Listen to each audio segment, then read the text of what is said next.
C'est le moment où le train à grande vitesse est sorti des rails, à Saint-Jacques-de-Compostelle, dans le nord-ouest de l'Espagne.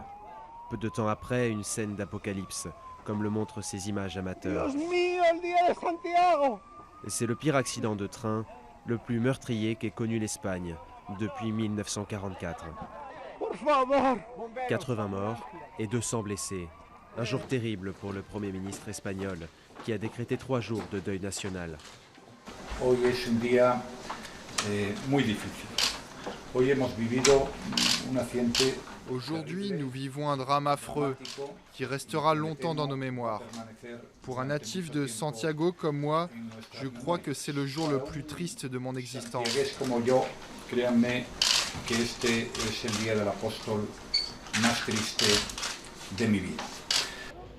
Toute la nuit, les secours ont travaillé à extraire les corps et les survivants, aidés parfois par les habitants de la région. Eh bien, j'étais chez moi quand tout d'un coup, j'ai senti comme un coup de tonnerre et comme du feu, beaucoup de fumée.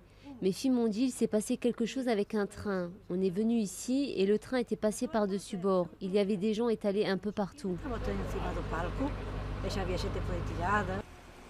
Une morgue improvisée a dû être installée, tandis que les secours lançaient des appels à des dons de sang pour les blessés. Dans une situation d'urgence comme celle-ci, c'est normal que tout le monde vienne, surtout si on est déjà donneur. Aujourd'hui, encore plus, il faut venir et faire tout le possible pour aider.